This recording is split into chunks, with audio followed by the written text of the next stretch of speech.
नमः शिवाय। अक्षय तृतीया की आप सभी को बहुत बहुत बधाई। अक्षय तृतीया, अक्षय मतलब क्या है? कभी क्षय ना होने वाला अक्षय हुआ, मतलब कभी क्षय नहीं होगा। अब जब हम क्षय नहीं होगा तो अभी देखिए, अगर हम देखते हैं तो दुनिया भर में जो पॉडकास्ट होते हैं उसमें सब ये ले लेना वो ले लेना, अगर ये नहीं लेंगे तो ऐसा हो जाएगा, ये करना चाहिए, नहीं करेंगे तो ये हो जाएगा, है ना। बहुत भ्रम में डालते, पर उससे भी पहले वो सारी चीजें हमें जो करना है वो कर सकते हैं, रिचुअल जो करना है वो कर सकते हैं, करना भी चाहिए। लेकिन उससे पहले आपको अपनी चेतना का स्तर बढ़ाना होगा। जब तक आपके चेतना का स्तर नहीं बढ़ेगा, अक्षय है ना, तो आपके चेतना का क्षय बढ़ाइए आप।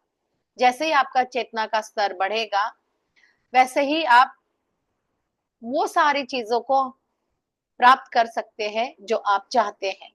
जैसे कि हम बहुत सारी चीजों को लेके परेशान रहते हैं,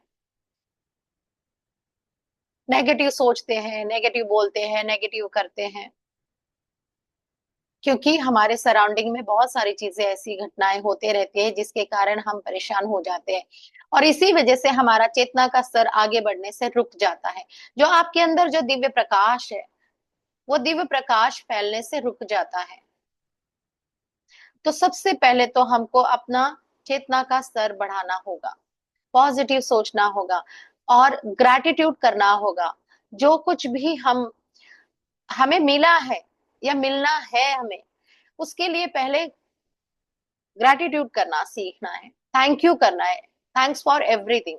हर चीज जो मेरे जीवन में आई है उसके लिए मैं धन्यवाद करता हूँ, करती हूँ। इस प्रकार से हमको ग्रैटिट्यूड करना चाहिए। तो चलिए, अब आज उसका इम्पोर्टेंस क्या है, अक्षय तृतीया का, इसको भी हम समझने की कोशिश करते हैं। अक्षय तृतीया क्या है? आज का दिन कहा जाता है कि जो कुबेर देवता थे, कोषाध्यक्ष बनाए गए थे, वो आज ही का दिन था।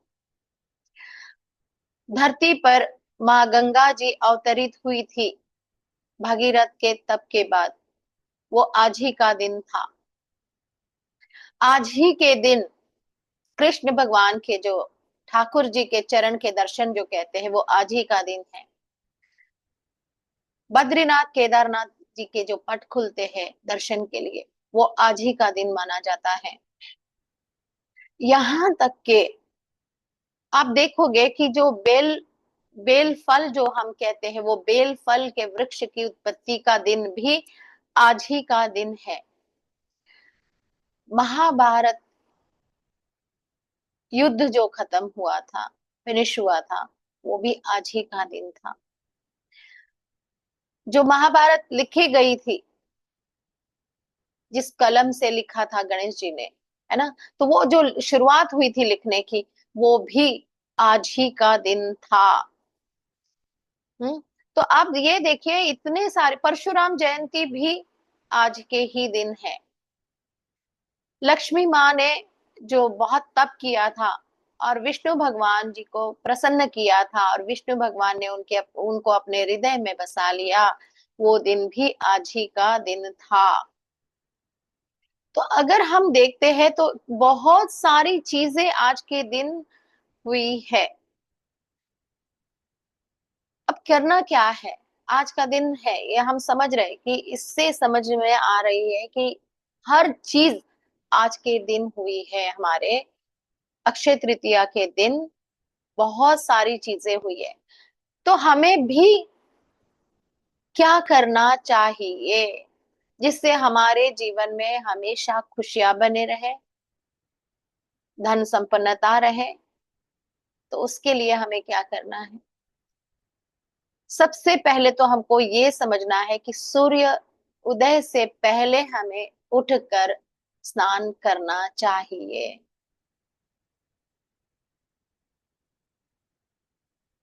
दिव्य प्रकाश से भरा हुआ सूर्य जैसे हमारे जीवन में भी एक रोशनी लाते हैं, अंधकार को मिटाते हैं, उसी प्रकार से हमारे जीवन की जो रोशनी है उसको चारों ओर फैलने के लिए, हमारे जीवन की जो अंधकार है, जो नेगेटिविटी है, उसको रिलीज करने के लिए हमें करना चाहिए स्नान। सुबह करते हुए, स्नान करते हुए क्लिनजिंग करना है अपनी बहुत अच्छे से।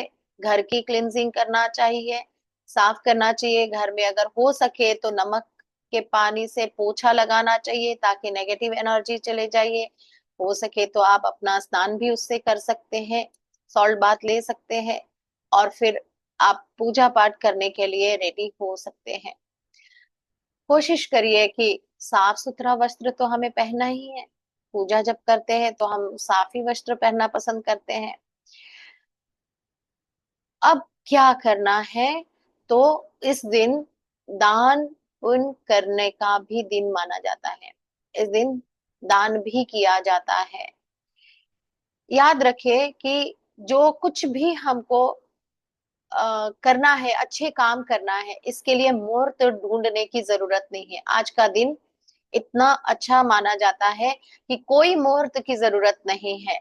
आपको गृह प्रवेश प्रवेश करना है, अपना जॉब के लिए, किसी के लिए भी, जो ऑफिस के लिए कुछ काम करना है, तो आज का दिन बिना मुहूर्त देखे भी आप कर सकते हो। क्या और करना चाहिए? आज के दिन आप अगर चाहे तो नमक खरीद के ला सकते हैं, शहद खरीद के ला सकते हैं। और दान क्या करना है, तो दान करने में आप राइस, चावल, है ना, आप चावल का भी दान कर सकते हैं। आप दूध दही का भी दान दे सकते हैं। इस प्रकार से आप कुछ मीठे का भी दान दे सकते हैं। आपके ऊपर है कि आप श्रद्धा भाव से क्या कर सकते हैं। इसके अलावा दान देने का अगर आपके अंदर क्षमता है तो आप जिस प्रकार से आप दे सकते हैं दीजिए। उसके साथ साथ जो चींटियां होती है उनके लिए थोड़ा सा कुछ डाल दीजिए। पशु पक्षी के लिए आप कुछ दाना डाल दीजिए। मेन तो होता है अक्सर करके कि जो पानी का घड़ा है, ये अगर दान कर सकते हैं तो कर दो। तो दान करने का मतलब है कि जहां पर प्यासे लोग हैं वहां पे आप इस तरीके से पानी की व्यवस्था कर सकते हैं, तो वो व्यवस्था कर दीजिए। अगर नहीं हो रहा है तो एक छोटा सा पात्र मिट्टी का लेकर या कोई पात्र लेकर आप पक्षियों के लिए पानी रख सकते हैं, पक्षियों के लिए दाना डाल सकते हैं। और जिस प्रकार से आपको करना है दान, वो कर सकते। लेकिन क्या नहीं करना चाहिए,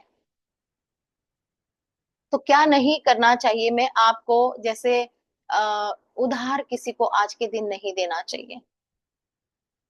और दूसरी चीज है कि नुकीली चीजें, धारदार चीजें, इस प्रकार की चीजें घर पे आज ना खरीदे। जैसे स्टील का बर्तन है या तांबे वो, और दूसरा बर्तन जो होता है एल्यूमिनियम, इस टाइप से कोई भी चीजें ना खरीदे, ये नहीं खरीदना चाहिए। और अगर हो सके तो आपकी श्रद्धा है, ऐसा कोई जरूरी नहीं है कि कोई खरीदना ही जरूरी है, ऐसा जरूरी नहीं है। आपके पास जो है उसी में आप कर सकते हैं। ठीक है। और हो सके तो गाय जो होती है, गाय को भी आप कुछ दे सकते हैं, चारा दे दे सकते हैं, फल फ्रूट्स कुछ भी आप देना चाहें उनको, तो गाय को भी आप जरूर से खिलाएं। क्योंकि ये जो है ना, नमक में भी माँ लक्ष्मी जी का विराजमान रहती है, नमक में भी। और गाय के मुख में जो आगे का भाग होता है, कहाँ जाता है, वहां पर भी दिव्यता होती है, इसलिए उनको भी कुछ ना कुछ खिलाना चाहिए। उसी के साथ साथ जो हमारा जो दरवाजे का जो मुख्य भाग होता है, हमारा जो मेन डोर होता है, वहां पर भी दिव्य स्थान होते हैं। माँ अष्टलक्ष्मी की कृपा भी बरसती है। और उस स्थान को भी हमें क्या करना चाहिए, साफ करना चाहिए। वहां पर अगर आप हो सके तो हल्दी का जो है लेपन करके भी करते हैं। अगर आपकी जो दहलीज है मन वहां पर, तो आप वो भी कर सकते हैं। ठीक है। उसके साथ साथ आप हवन, हवन कर सकते हैं तो जरूर करें। छोटा सा हवन अपने घर में करना चाहिए। मंत्र जितना हो सके उतना मंत्र चैंट करे। अगर आपको लगता है कि आज मुझे ये मंत्र करना है तो सारा दिन उस मंत्र अपना करते रहिए, क्योंकि जो चीज आप करोगे वो अक्षत होते जाएगी, उसका फल आपको मिलते रहेगा, हमेशा के लिए मिलते रहेगा। इसीलिए जो जो आप कर सकते हो, पॉसिबिलिटीज जो आपकी है, जो आप दे सकते हैं वो दान दे सकते हैं, वो दीजिए। अगर नहीं है तो पशु पक्षी को दे दीजिए, उनके लिए कर दीजिए, किसी गरीब को कुछ दे खिला दीजिए। ये सारे काम आप कर देंगे। इसी के साथ आज पितृ तर्पण भी जरूर कर दीजिएगा। दक्षिण दिशा में अगर आप एक लोटा जल लेंगे, उसमें काली तिल डालेंगे और पितरों के नाम से तर्पण इस तरीके से कर देंगे।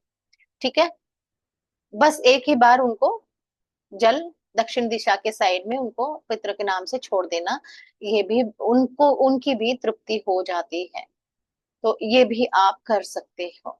ठीक है, तो ये है हमारे अक्षय तृतीया का बेनिफिट्स।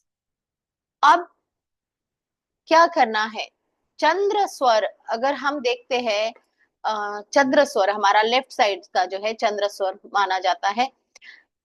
इस स्वर में अगर आप कोई भी विश लिखते हैं अपनी दीपक जलाते हुए, आप एक दीपक जलाएंगे जो चंद्र स्वर में है, वो चंद्र स्वर में एक दीपक जला के आपकी जो विश है वो विश आप वहां बोलेंगे, वो फुलफिल हो सकती है। हम्म अगर आपका मन है पूजा करते समय एक कलश की स्थापना करना है, अगर आपको पूजा करते हुए, तो वो कलश की स्थापना आप कर सकते हैं, लेकिन कोशिश करिएगा कि वो चंद्र स्वर में आप उसकी स्थापना करें, तो वो आपका बहुत फलीभूत हो जाएगा। चंद्र स्वर क्या है आपका, लेफ्ट नोस्टल जब आपका चल रहा है उस समय अगर आप कलश की स्थापना करते हैं, आप पूजा करते हैं, तो वो और आगे बढ़ता है। अब बात आती है, आपको अगर कोई विश पूरी करना है, उसके लिए आज एक प्लेन पेपर, डायरी ले लीजिए, उस पे अगर हो सके तो लाल पेन से लिखें, और लाल पेन से आप उसमें अपनी विश लिखें। सुबह वो 3 बार लिखें, दोपहर तक में उसको 6 बार लिखे उसी विश को, और रात में शाम के टाइम में उसको 9 बार लिखे। इस प्रकार से वो विश को आपको करना है, ये भी आप कर सकते हो। तो आप देखिए इस इन सारी चीजों को जब आप करते हैं आपके जीवन में चेंजेस आते हैं। लेकिन जैसे कि मैंने सबसे पहले यही कहा है, आपके चेतना का स्तर बढ़ाना होगा। सबसे पहले आपको अपने चेतना का स्तर बढ़ाना होगा। और कोई चीज परचेस भी करना है तो आज दोपहर 2 बजे से पहले आप वो चीज को परचेस कर सकते हैं। दिन तो पूरा ही अच्छा है, लेकिन 2 बजे से पहले तक के आप परचेस कर सकते हैं। तो अक्षय तृतीया की आप लोगों को फिर से बहुत बहुत बधाई है।